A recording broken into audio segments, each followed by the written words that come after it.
అందరికీ నమస్కారం అండి. ఈరోజు నేను చేయబోతున్న వీడియో ఏంటంటే కపార్డే దంపతులు. ఈ వీడియో బాబాగారి సచ్చరిత్ర పుస్తకంలోని 27వ అధ్యాయంలో ఉంది. ఈ వీడియోతో ఈ అధ్యాయం పూర్తవుతుంది. ఈ కపార్డే దంపతులు అసలు వీళ్ళ కథ ఏంటంటే, ఈ కపార్డే అనే అతను చాలా బాబాగారికి భక్తుడనమాట. అలాగే ఇతను చాలా గొప్ప వక్త. అంటే ఎలాంటి విషయాన్నైనా సరే, ఎక్కడైనా సరే అనర్గళంగా మాట్లాడేంత గొప్ప వ్యక్తి అనమాట.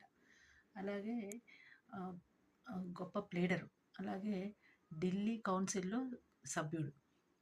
కానీ బాబాగారి ముందు ఎప్పుడూ కూడా మాట్లాడి ఎరగడు. ఎప్పుడూ మౌనంగానే ఉండేవాడు.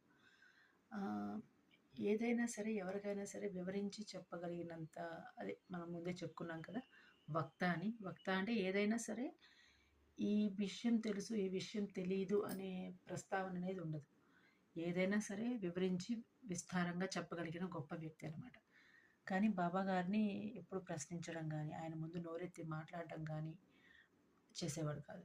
కేవలం ఆయన భక్తితో వచ్చి పాదాలకు నమస్కరించి బాబా గారి పాదాలు ఒత్తుతూ కూర్చునేవాడు. ఇకపోతే ఆయన భార్య. ఆవిడ కూడా చాలా గొప్ప భక్తి కలిగిన ఆహ్, హ్మ్, మనిషనమాట. ఎప్పుడూ బాబాగారికి భోజనం తీసుకొని వస్తూ ఉండేది. హ్మ్. వాళ్ళిద్దరూ కలిసి షిరిడీలో ఉండాలని అనుకున్నారు. ఆయనేమో 4 మాసాలు ఉన్నాడు. ఆవిడేమో 7 మాసాలు షిరిడీలోనే ఉన్నారు. అయితే ప్రతిరోజు బాబాగారి మసీదుకి ప్రసాదం తీసుకొస్తూ అదే భోజనం తీసుకొస్తూ ఉండేది. అలాగా జరుగుతున్న క్రమంలో ఒకరోజు అలాగే తీసుకొచ్చింది. ఆ రోజున ఆహ్, సజ్జ రొట్టెలు, అలాగే కొంచెం అన్నము, పాయసము, కూర ఇలాంటివి తీసుకొనొచ్చిందనమాట. బాబాగారు వాటిని స్పృశించి ఆయన కొంచెం తిన్న తర్వాతే ఆవిడెప్పుడూ తినడం అనేది ఉంటూ ఉండేదనమాట.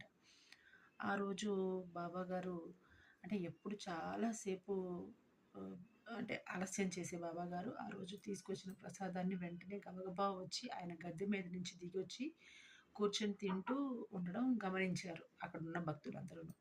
ఆ భక్తుల్లో ఒకరు బాబాగారిని అడిగారు, "ఏమి పక్షపాత బుద్ధిది? ఇంతమంది ప్రసాదాలు నీకోసం ఇంతమంది భోజనం తీసుకొస్తే అందరిది వదిలేసి నీవు ఆవిడ ఒక్కదానిదే తీసుకు తింటున్నావు. ఇదేంటి?" అని చెప్పేసని అడుగుతారు. అడిగితే బాబాగారు ఆవిడ గురించి చెప్తారు. ఈమె పోయిన జన్మలో ఒకరింట్లో పుట్టిన ఆవు. ఈవిడ ఆహ్, భగవంతుడి సేవలో అందరికీ పాలు సమర్పించేది.